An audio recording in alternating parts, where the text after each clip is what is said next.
नमस्कार दोस्तों, हेमंत एएलपी के यूट्यूब चैनल में आपका बहुत बहुत स्वागत है।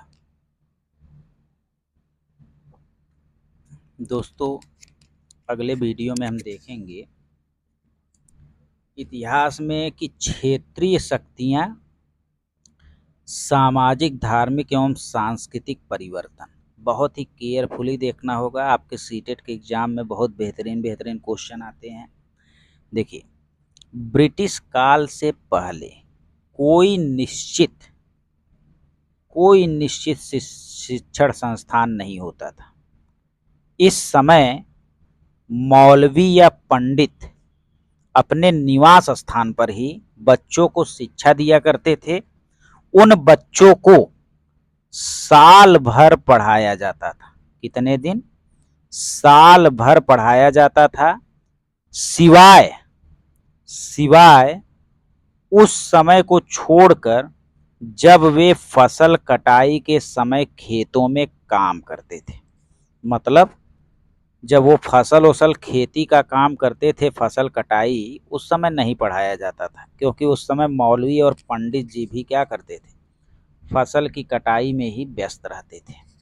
इसके अलावा पूरा साल भर क्या किया जाता था? पढ़ाया जाता था। अगला है, कानपुर के शासक नाना साहेब ने खुद को पेशवा कहा। कानपुर के शासक नाना साहेब ने खुद को पेशवा कहा। नाना साहेब का मूल नाम धोंधू पंथ था। क्या था? धोंधू पंथ था। स्वतंत्रता संग्राम में नाना साहेब ने कानपुर में अंग्रेजों के विरुद्ध विद्रोहियों का नेतृत्व किया। यानी कुल मिला जुला के आप कह सकते हैं कि जो 1857 की क्रांति हुई थी, उस 1857 की क्रांति में नाना साहेब अर्थात धोंधू पंथ ने कानपुर से नेतृत्व किया था और इन्हीं को पेशवा का उपाधि दिया गया था। इन्होंने खुद को पेशवा कहा। अगला है, 18वीं सदी में मुर्शिद कुली खान के नेतृत्व में बंगाल धीरे धीरे मुगल नियंत्रण से अलग हो गया। यानी कि मुर्शिद कुली खान ने बंगाल के पीछे बहुत ज़्यादा मेहनत किया और इन्होंने मुगल नियंत्रण से बंगाल को बाहर लाकर दिखाया। ठीक है। मुर्शिद कुली खान ने अपनी राजधानी ढाका से मुर्शिदाबाद या मकसूदाबाद स्थानांतरित किया। अगर आपसे कभी भी पूछ लिया कि ढाका से मुर्शिदाबाद यानी मकसूदाबाद अपनी राजधानी को किसने स्थानांतरित किया था, किसने ट्रांसफ़र किया था, तो आप बताएंगे मुर्शिद कुली खान। किसने? मुर्शिद कुली खान। ठीक। कबीर की कविताओं और विचारों को पंचवाड़ी और बीजक में संरक्षित किया गया है। ये तो आप जानते ही हैं कि पंचवाड़ी और बीजक जो है, आप कह सकते हैं कि कबीर के कविताओं का संकलन है। इसमें कबीरदास लोदी सुल्तान सिकंदर लोदी के समकालीन थे। बहुत इंपॉर्टेंट है भैया, कबीरदास लोदी सुल्तान सिकंदर लोदी के समकालीन थे। अगला क्वेश्चन है, दिल्ली में जो जंतर मंतर है, जंतर मंतर देखिए कई जगह है, हम बात कर रहे हैं दिल्ली वाले जंतर मंतर की। दिल्ली में जंतर मंतर का निर्माण राजा सवाई जय सिंह ने कराया था और जय सिंह एक कुशल शासक होने के साथ साथ महान विधिवेता, खगोल शास्त्री एवं नगर नियोजक थे। आप जानते हैं कि दिल्ली में जो जंतर मंतर बना है उसे जय सिंह ने बनाया है, राजा सवाई जय सिंह ने बनाया है। और जय सिंह एक कुशल शासक तो थे ही, उसके साथ साथ ये महान विधिवेता थे। विधिवेता का मतलब कानून के जानकार थे, कानून का निर्माण भी करते थे और एक खगोल शास्त्री भी थे और नगर नियोजक भी थे। ठीक। अगला देखेंगे तो विशिष्टाद्वैत के सिद्धांत को रामानुजाचार्य, विशिष्टाद्वैत के सिद्धांत को रामानुज अर्थात रामानुजाचार्य ने प्रस्तुत किया था। इस सिद्धांत के अंतर्गत इस जगत में दो स्थिर तथ्य हैं, एक ईश्वर और दूसरा आत्मा, और ईश्वर तथा आत्मा दोनों ही स्वयं में विशिष्ट हैं। यानी विशिष्टाद्वैत में क्या बताया गया है कि भैया ईश्वर और आत्मा दोनों अपने आप में क्या है, विशिष्ट है। ठीक, रामानुजाचार्य को दक्षिण में विष्णु का अवतार माना जाता है और यही रामानुजाचार्य या रामानुज जो थे विशिष्टाद्वैत सिद्धांत के प्रवर्तक थे। अगला है गढ़कंटका। गढ़कंटका के गोड़ राज्य एक समृद्ध राज्य था। गढ़कंटका के गोड़ राज्य एक समृद्ध राज्य था। इसने जंगली हाथियों को पकड़कर, ठीक है, इसने जंगली हाथियों को पकड़कर और उनको दूसरे राज्यों में निर्यात करके धन कमाया। बहुत इंपॉर्टेंट पॉइंट है कि गढ़कंटका के गोड़ राज्य एक समृद्ध राज्य था। इसने जंगली हाथियों को पकड़कर और उनको दूसरे राज्यों में बेचकर धन कमाया। जब मुगलों ने गोंडों को हराया तो उन्हें बेशकीमती सिक्के और हाथी बहुतायत में प्राप्त हुए। कुल मिला जुला के देखिए, गोंड जो थे, गोंड राज्य एक समृद्ध राज्य था। क्यों समृद्ध था? क्योंकि यहाँ पे जंगली हाथियों को पकड़ के उनको बेचा जाता था और बहुत अच्छा खासा वो क्या करते थे, पैसा कमाते। जब मुगलों ने इन गोंडों को हराया तो उन्हें बहुत बेशकीमती सोने चांदी के सिक्के मिले, हाथी मिले, और गढ़कंटका के पतन के बावजूद, जहाँ एक गढ़कंटका एक जगह है, यहीं पे गोंड रहते थे, तो गढ़कंटका के पतन के बावजूद गोंड राज्य कुछ समय तक चलता रहा, लेकिन वह काफी कमजोर हो गया था और बाद में अधिक शक्तिशाली बुंदेलों और मराठों के खिलाफ संघर्ष में असफल रहा।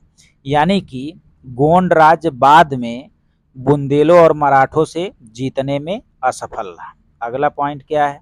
अगला पॉइंट है गुरु गोविंद सिंह। बहुत इंपॉर्टेंट पॉइंट है कि भैया गुरु गोविंद सिंह जो थे वो खालसा की स्थापना किए। खालसा की स्थापना सिखों के 10वें तथा अंतिम गुरु गुरु गोविंद सिंह। तो गुरु गोविंद सिंह की अगर बात करेगा तो ये सिखों के 10वें गुरु थे, या आप कह सकते हैं सिखों के अंतिम गुरु थे, और इन्होंने ही खालसा की स्थापना की।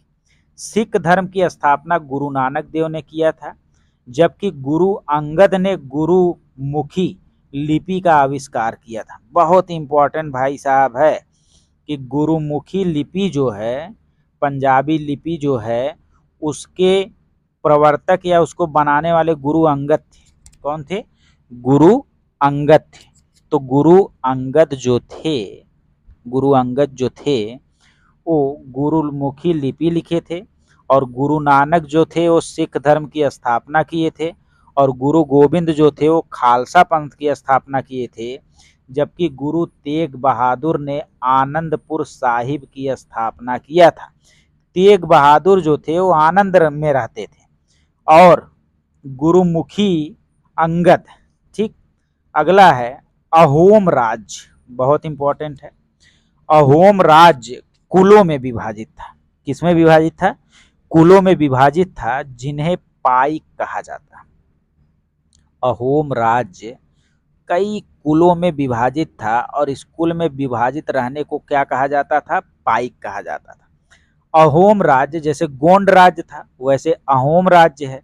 अहोम राज्य को वर्तमान में असम राज्य कहा जाता है। भैया आजकल के समय में जो असम राज्य है उसी को पहले अहोम राज्य कहा जाता था, और पूरा अहोम राज्य कई कुलों में, कई जातियों में विभाजित था, जिसे हम क्या कहते थे? पाइक कहते थे। अब देखिए, पाइक पैदल चलने वाली सेना को भी कहा जाता है। अगला है देवी पाटन मंदिर तुलसीपुर में है।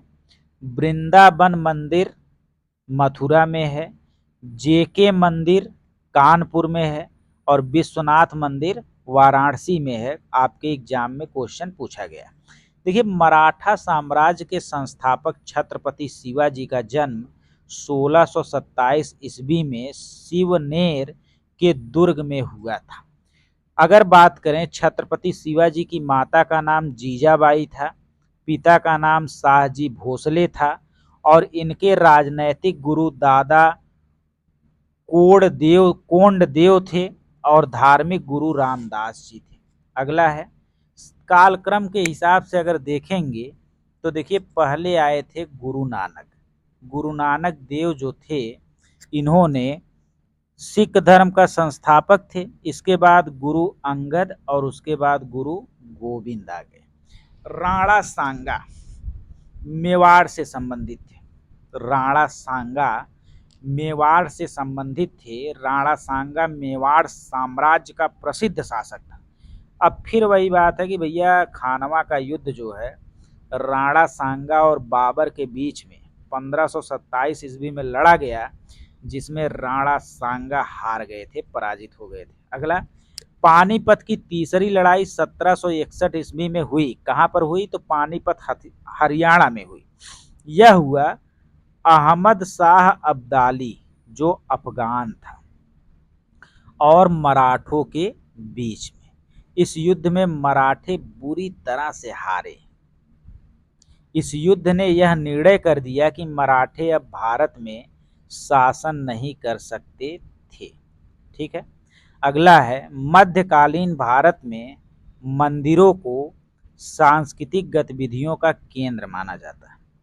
मध्यकालीन भारत जो था, उसमें मंदिरों को सांस्कृतिक गतिविधियों का केंद्र, कोई भी भाई कोई भी काल रहा हो, मंदिरों को सांस्कृतिक गतिविधियों का केंद्र ही माना जाएगा। अगला, बंगाल में अपनी शक्ति का प्रदर्शन करने के लिए अपनी धर्मपरायणता घोषित करने तथा अनुयायी बनाने के लिए लोगों के द्वारा मंदिरों एवं धार्मिक भवनों का निर्माण कराया गया, ताकि वे शक्तिशाली बन सके। शफी और हनीफी क्या था? तो शफी और हनीफी इस्लामी सिद्धांत है जो संबंधित है किससे? न्याय से। बिस्मिल्लाह खां शहनाई वादन से संबंधित हैं। रंगीला बादशाह मोहम्मद शाह को कहा जाता है, यानी मोहम्मद शाह जो है उसको रंगीला बादशाह कहा जाता है। पुर्तगाली की प्रथम कोठी कोचीन थी। पुर्तगालियों, यहाँ से अगर आधुनिक इतिहास की बात करें तो आधुनिक इतिहास शुरू हो रहा है कि जो पुर्तगालियों की पहली कोठी थी, पहली कंपनी थी, वो कहाँ पे खुली थी? कोचीन में। प्रथम मदरसा की स्थापना कहाँ पे हुई थी? कलकत्ता में 1781 में। भारत का पहला गवर्नर जनरल कौन था? लॉर्ड विलियम बेटिंग था। ठीक है। इसके बाद फिर एकदम नया आ जाएगा, यूरोपीय शक्तियों का भारत में आगमन एवं अंग्रेजी राज्य की स्थापना, नीतियां और विस्तार, जो हम अगले पार्ट से पढ़ेंगे। धन्यवाद दोस्तों।